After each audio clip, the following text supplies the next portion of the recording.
materi, dinamika rotasi, dan keseimbangan benda tegar. Subbab yang akan dibahas pada kesempatan kali ini yaitu momen gaya, momen inersia, hukum kekekalan momentum sudut, hukum 2 Newton untuk gerak rotasi, dan energi kinetik rotasi. Bagian pertama yang akan kita bahas tentang dinamika rotasi. Apa sih dinamika rotasi itu?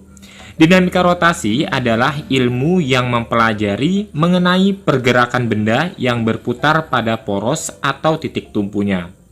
Dinamika rotasi dipengaruhi beberapa besaran antara lain massa, gaya, percepatan, kecepatan, torsi, dan lain-lain.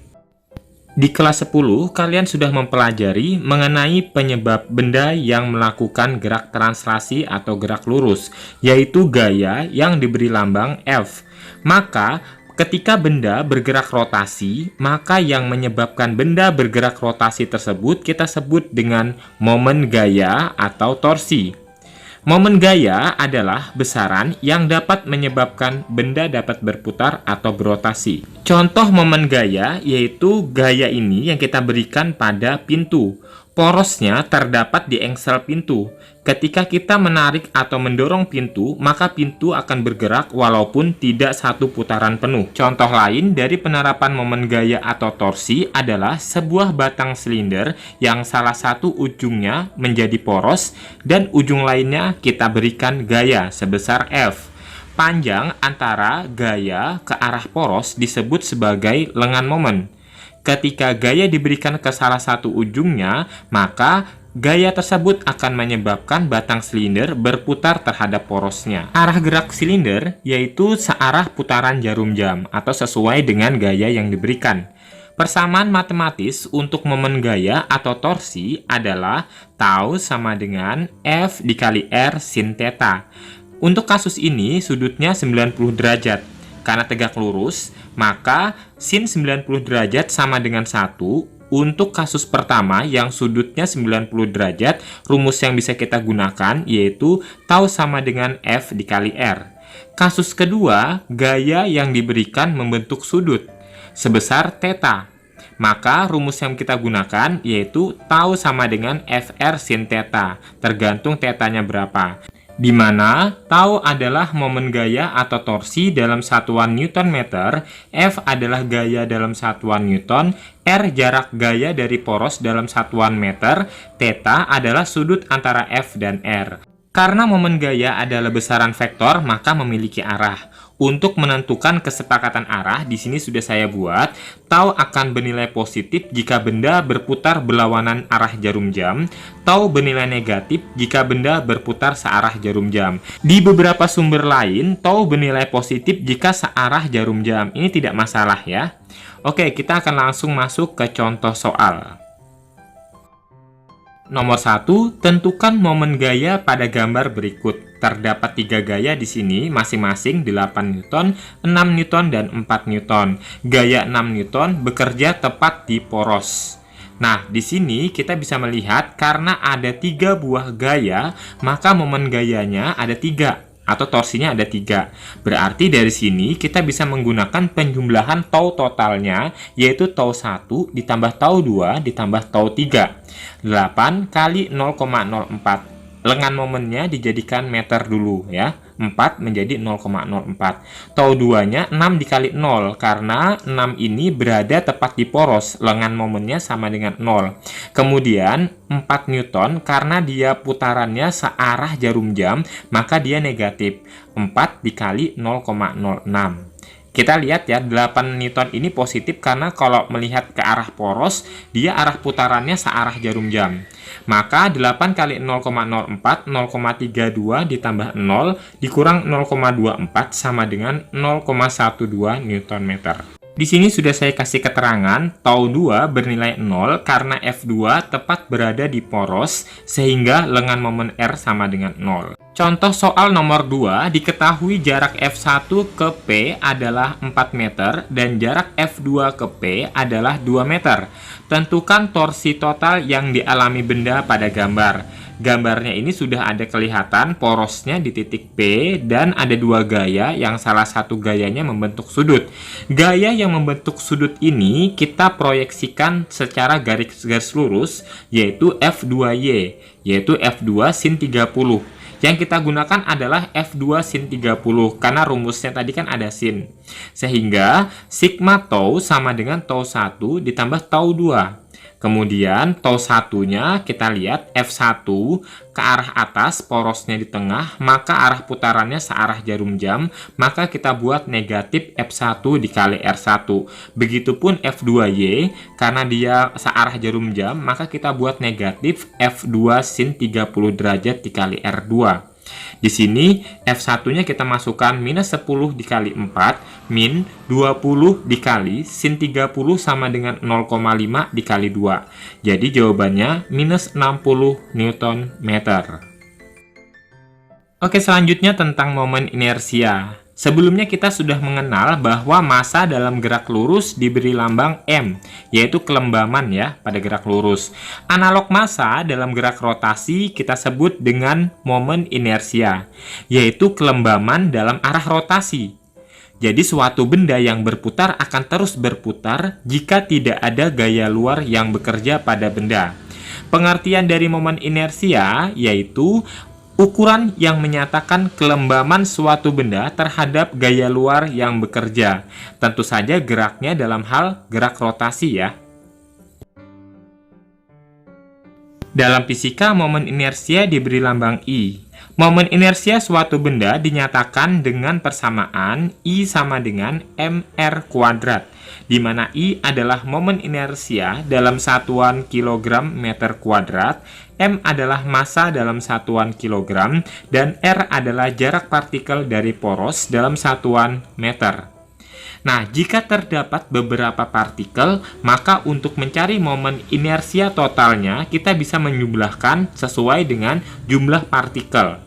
Jadi, I total sama dengan I1 ditambah I2 ditambah I3 dan seterusnya. Momen inersia pada berbagai bentuk benda di sini sudah saya rangkum untuk batang silinder dengan dua poros berbeda. Kalau porosnya di pusat, maka momen inersianya 1/12 ml kuadrat. Kalau porosnya di salah satu ujung, maka momen inersia dirumuskan dengan 1/3 ml kuadrat. Untuk silinder tipis berongga dengan poros di sumbu silinder, I sama dengan mr kuadrat. Selanjutnya, untuk silinder pejal dengan poros melalui sumbu, momen inersianya sama dengan 1/2 mr kuadrat. Sementara, untuk silinder pejal dengan poros melalui titik tengah sumbu silindernya, maka momen inersianya 1/4 mr kuadrat ditambah 1/12 ml kuadrat. Untuk bola pejal poros melalui diameter, I sama dengan 2/5 mr kuadrat, sementara poros di ujung 7/5 mr kuadrat. Selanjutnya, untuk bola berongga dengan poros melalui diameter, I sama dengan 2/3 mr kuadrat. Sementara untuk lempeng tipis, porosnya sumbu tegak lurus dirumuskan dengan 1/12 M dalam kurung A kuadrat ditambah B kuadrat. Kita masuk ke contoh soal yang pertama. Di sini ada dua bola bermassa 2 kg dan 3 kg yang dihubungkan dengan tali ringan tak bermassa seperti gambar. Porosnya di sumbu AB, kita hitung momen inersia sistem. Jarak M1 ke poros AB itu 20 cm dan M2 30 cm. Karena bendanya ada dua, maka momen inersia totalnya berarti I1 ditambah I2. Kita gunakan persamaan M1 R1 kuadrat ditambah M2 R2 kuadrat. Jaraknya kita jadikan meter, berarti 2 dikali 0,2 pangkat 2 dan 3 dikali 0,3 kuadrat. Jadi 2 dikali 0,04 jadinya 0,08 dan 3 dikali 0,09 sama dengan 0,27. 0,08 ditambah 0,27 sama dengan 0,35 kg meter kuadrat. Contoh soal nomor 2. 4 buah partikel terletak pada sistem koordinat Kartesius, kita diminta untuk mencari momen inersia sistem terhadap pusat koordinat. Dari gambar terlihat terdapat 4 partikel, jaraknya masing-masing A, dan 2A. Karena ada 4 partikel, maka momen inersia totalnya yaitu momen inersia dari keempat partikel ini, yaitu M1R1 kuadrat ditambah M2R2 kuadrat dan seterusnya. Yang pertama, untuk M1-nya kita anggap aja yang 2M dikali 2A kuadrat. Dan seterusnya, kita masukkan aja angka-angkanya, jangan lupa kuadratnya. Seperti yang pertama ini, 2A kuadrat itu berarti 4A kuadrat. 4A kuadrat dikali 2M, 8MA kuadrat. 2M dikali A kuadrat sama dengan 2MA kuadrat. 2M dikali A kuadrat juga 2MA kuadrat dan seterusnya. Kemudian kita jumlahkan 8MA kuadrat ditambah 2MA kuadrat ditambah 2MA kuadrat ditambah 2MA kuadrat sama dengan 14MA kuadrat. Cukup mudah bukan? Teorema sumbu paralel atau teorema sumbu sejajar. Teori ini digunakan untuk menghitung momen inersia benda terhadap sembarang sumbu. Mau itu sumbunya digeser seberapapun bisa kita cari, yang penting syaratnya momen inersia benda terhadap pusat massa harus sudah diketahui. Persamaan matematis yang digunakan untuk mencari momen inersia setelah sumbunya digeser, yaitu I sama dengan IPM ditambah MD kuadrat, di mana I adalah momen inersia setelah sumbunya mengalami pergeseran, IPM adalah momen inersia pusat massa, M adalah massa, dan D adalah jarak yang diukur dari pusat massa benda. Momen inersia pusat massa atau IPM ini contohnya pada batang silinder, IPM-nya 1/12 ml kuadrat, yang porosnya di tengah ya, atau di pusatnya. Contoh soal, diketahui momen inersia batang silinder dengan poros di pusat adalah 1/12 ml kuadrat. Tentukan momen inersia batang jika porosnya digeser ke ujung. Kita sudah mengetahui bahwa momen inersia batang silinder untuk poros di ujung 1/3 ml kuadrat. Kita akan membuktikan itu. Oke, kita lihat yang diketahui dari soal, IPM-nya 1/12 ml kuadrat, D atau jarak yang diukur sudah digeser ke ujungnya, dari pusatnya berarti L dibagi 2 ya. Ditanyakan I. Kita bisa gunakan persamaan teorema sumbu paralel, I sama dengan IPM ditambah MD kuadrat. IPM-nya 1/12 ml kuadrat ditambah M dikali setengah L pangkat 2. Setengah L kuadrat itu berarti 1/4 ya. Jadi 1/12 ml kuadrat ditambah 1/4 ml kuadrat. Penyebutnya kita samakan menjadi 12, berarti 4 dikali 3. 1 ditambah 3 berarti 4/12 ml kuadrat. Kalau kita sederhanakan menjadi 1/3 ml kuadrat. Terbukti ya.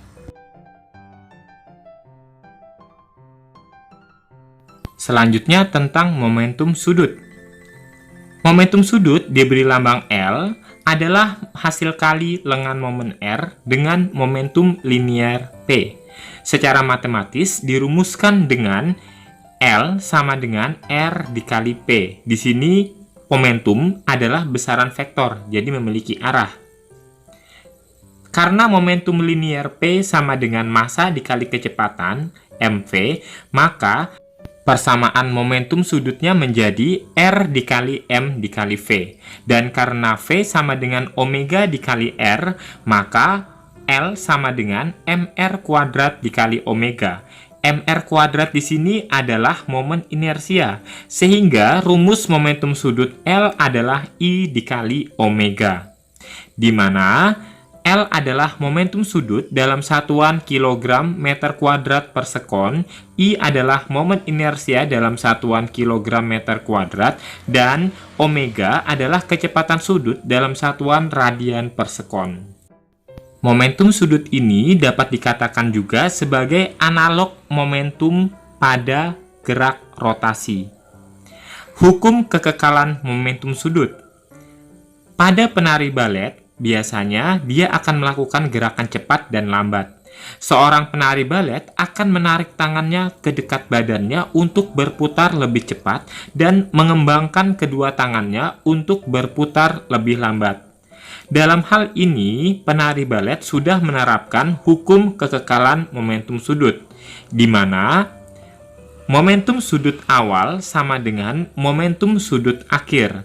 Dapat dirumuskan secara matematis sebagai L1 sama dengan L2, I1 omega 1 sama dengan I2 omega 2.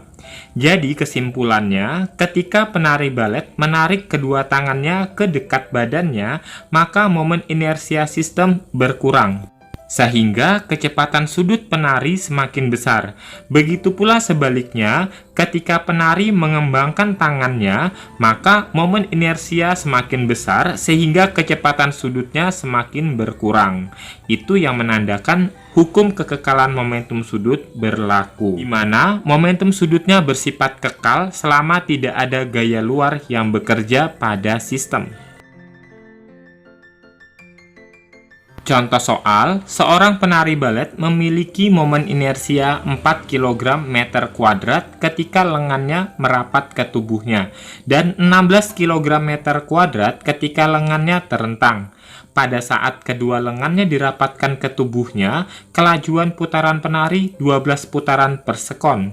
Jika kemudian kedua lengannya direntangkan, maka kelajuan putarannya adalah, dari soal yang diketahui, I1-nya 4 kg meter kuadrat, omega 1-nya 12 putaran per sekon, I2-nya 16 kg meter kuadrat, yang ditanyakan kecepatan sudutnya ketika lengannya direntangkan.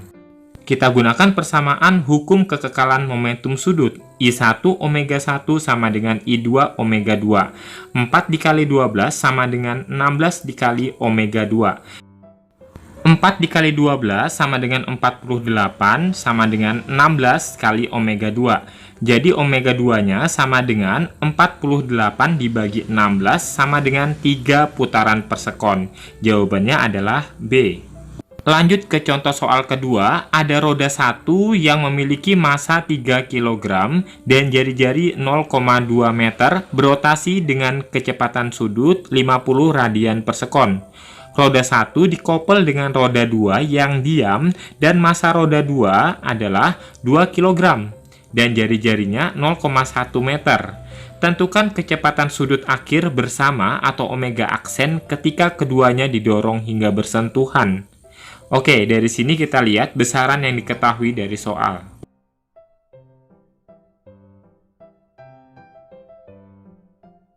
Di sini omega 2-nya sama dengan 0 karena mula-mula benda 2-nya dalam keadaan diam. Yang ditanyakan dalam soal adalah omega aksen setelah keduanya dikoppel. Langkah pertama, kita cari terlebih dahulu momentum sudut masing-masing roda. Untuk roda 1, L1 sama dengan setengah M1 R1 kuadrat dikali omega 1, karena bentuknya berupa roda pejal. Jadi, momen inersianya setengah MR kuadrat. Kita masukkan angkanya, setengah dikali 3 dikali 0,04 dikali 50, sama dengan 3 Newton meter. 0,04 di sini didapatkan dari R1 0,2 dipangkatkan 2. Jadi 0,2 pangkat 2 0,04. Selanjutnya kita cari momentum sudut untuk roda 2. Di sini karena roda 2-nya dalam keadaan diam atau nilai omega 2-nya 0, maka momentum sudutnya 0 Newton meter. Langkah selanjutnya kita gunakan L aksen sama dengan I1 ditambah I2 dikali omega aksen. Kenapa momen inersianya dijumlahin? Karena momentum sudut setelah dikoppel artinya dua rodanya digabungin. Berarti momen inersianya dijumlahin. Jadi kita masukin aja tuh angka-angkanya ke dalam persamaan ini. M1-nya 3, R1-nya 0,2 kuadrat ditambah setengah dikali 2 dikali 0,1 kuadrat. Jadi, hasilnya adalah 0,07 omega aksen. Kemudian, karena mencari momentum sudut setelah dikoppel, berarti momentum sudut pertama ditambah momentum sudut kedua. Masukin aja 0,07 omega aksen sama dengan 3 ditambah 0.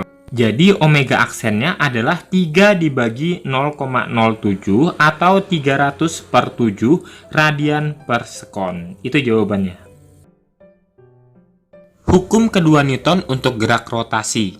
Dulu di kelas 10 kalian sudah mempelajari mengenai hukum kedua Newton pada gerak translasi, di mana kita mengenal rumus sigma F sama dengan M kali A.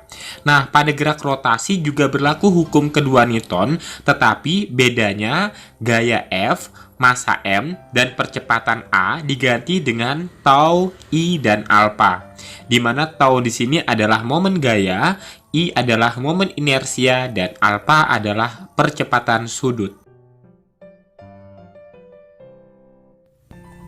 Energi kinetik rotasi. Jika pada gerak lurus, kita mengenal energi kinetik setengah mv kuadrat. Cara menghitung energi kinetik rotasi dari suatu massa bisa digunakan persamaan Eka rotasi sama dengan setengah I omega kuadrat. I adalah momen inersia dan omega adalah kecepatan sudut. Untuk kasus menggelinding, di mana benda tegar bergerak translasi dalam suatu ruang sambil berotasi tanpa slip, maka nilai energi kinetiknya adalah Eka sama dengan Eka rotasi ditambah Eka translasi. Jadi, Eka-nya itu merupakan gabungan antara energi kinetik translasi dan energi kinetik rotasinya. Jika diuraikan, maka rumusnya menjadi setengah mv kuadrat ditambah setengah I omega kuadrat.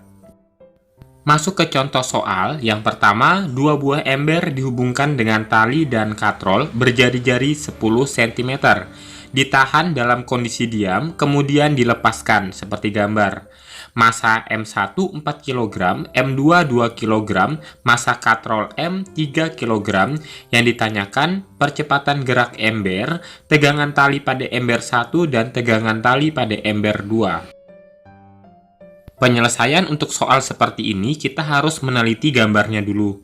Yang pertama kita akan mencari percepatan gerak ember, sehingga kita harus meninjau katrolnya terlebih dahulu. Pada katrol terdapat gaya tegangan tali T2 ke arah bawah dan T1 juga ke arah bawah. Sementara arah putaran katrolnya searah jarum jam karena berat benda M1-nya itu lebih besar daripada M2, sehingga mengikuti gerak benda yang paling berat. Selanjutnya kita gunakan persamaan sigma tau sama dengan I kali alpha. Jadi T2 dikurang T1 dikali R sama dengan minus setengah MR kuadrat dikali A dibagi R. T2 di sini bernilai positif karena arah gerak T2 terhadap poros yang ada di katrol ini berlawanan arah jarum jam, sementara T1 negatif. Nah, R-nya ini kita keluarkan, harusnya persamaannya kan T2 dikali R dikurang T1 dikali R. Untuk memudahkan penyederhanaan penulisan, maka R-nya dikeluarin. Kemudian, minusnya muncul di depan angka setengah itu karena percepatan sudutnya itu negatif. Kenapa? Karena berlawanan karena searah jarum jam. Karena putaran katrol searah jarum jam, maka percepatan sudutnya negatif. Selanjutnya kita operasionalkan aja pecahan ini menjadi lebih sederhana. R-nya dipindahkan ke ruas kanan, berarti R kuadrat dibagi R kuadrat 1. Kemudian yang tersisa minus setengah MA. Jadi ini kita simpan sebagai persamaan 1 setelah M-nya itu dimasukkan 3 kg. 3 dikali minus setengah itu kan minus 1,5. Supaya minusnya hilang, jadi kita kalikan aja dengan minus 1 ruas kiri dan ruas kanan. Jadi hasilnya T1 min T2 sama dengan 1,5A. Selanjutnya kita tinjau ember 1. Pada ember 1 melakukan gerak translasi atau gerak lurus vertikal, sehingga dalam hal ini berlaku hukum kedua Newton untuk gerak translasi, sigma F sama dengan M kali A. W1 dikurang T1 sama dengan M1 dikali A. W1-nya itu kita masukkan 4 dikali 10 berarti 40, karena W itu rumusnya M kali G ya. Dikurang T1 sama dengan 4A karena M1-nya sama dengan 4. Kita sederhanakan jadinya T1 sama dengan 40 min 4A. Ini kita simpan sebagai persamaan kedua. Selanjutnya, kita tinjau ember kedua. Sama, pada ember kedua yang berwarna merah ini bergerak secara translasi atau gerak lurus, sehingga berlaku hukum kedua Newton, sigma F sama dengan M2 kali A. Karena T2-nya ke atas searah dengan gerak sistem, ya, maka T2 positif, W2 negatif. T2 dikurang W2 sama dengan M2 dikali A. T2 min 20 sama dengan 2A. Kalau kita rapikan, T2 sama dengan 20 plus 2A. Kita simpan sebagai persamaan 3. Selanjutnya, persamaan 2 dan 3 yang sudah kita dapat, kita gabung. Kita buat kayak eliminasi gitu, dikurangkan. T1 dikurang T2 sama dengan 40 dikurang 20 sama dengan 20. Min 4A min 2A sama dengan min 6A. Kita simpan sebagai persamaan 4. Kemudian, persamaan 1 dan 4 digabung. Pada persamaan 1, kita menemukan besaran T1 dikurang T2, dan pada persamaan 4 juga kita temukan persamaan T1 dikurang T2. Jadi, T1 dikurang T2 pada persamaan 1 kita ganti dengan 20 min 6A. Jadi, 20 min 6A sama dengan 1,5A. 20 sama dengan min 6A kita pindah ruas, jadi 6A ditambah 1,5A sama dengan 7,5A. Jadi A-nya sama dengan 20 dibagi 7,5 atau sama dengan 2,67 meter per sekon kuadrat. Jadi untuk pertanyaan yang A, percepatan gerak ember, sudah kita temukan jawabannya. Selanjutnya untuk pertanyaan yang B, tegangan tali pada ember 1 berarti kita meninjau persamaan 2, di mana T1 sama dengan 40 dikurang 4A. A-nya kita ganti dengan 2,67, jadi jawabannya 29,32 Newton. Yang C, pada ember 2, kita tinjau persamaan 3. T2 sama dengan 20 plus 2 dikali 2,67, jawabannya 25,33 Newton. Silakan dicoba kembali dan dipahami kembali untuk memperdalam penyelesaian soal nomor 1 ini. Selanjutnya kita masuk ke soal nomor 2. Silinder pejal dengan jari-jari 5 cm bermasa 0,25 kg bertranslasi dengan kelajuan linier 4 meter per sekon. Tentukan energi kinetik silinder jika selain bergerak translasi juga bergerak rotasi. Berarti soal ini berbicara mengenai gerak menggelinding, gabungan gerak translasi dan rotasi. Kita cukup menggunakan persamaan yang sudah dibahas tadi, EK sama dengan EK translasi ditambah EK rotasi. Setengah MV kuadrat ditambah setengah I omega kuadrat. Data besaran yang diketahui dalam soal sudah ada ya, M-nya 0,25 dan seterusnya. Oke, dari sini kita lihat dulu momen inersia untuk silinder pejal itu setengah MR kuadrat. Berarti kita akan mengganti I-nya itu dengan setengah MR kuadrat, omeganya kita ganti dengan V dibagi R. Sehingga muncul persamaan setengah MV kuadrat ditambah seperempat MV kuadrat. Setengah kali setengah seperempat ya. Jadi 3/4 MV kuadrat. Kita masukkan M-nya itu 1/4, 0,25 itu 1/4 ya. Selanjutnya kita selesaikan saja. 3/4 dikali 1/4 sama dengan 3/16 dikali 4 pangkat 2, 16. Jadi jawabannya adalah 3 Joule. Sampai di sini video pembelajaran untuk materi dinamika rotasi dan keseimbangan benda tegar bagian pertama.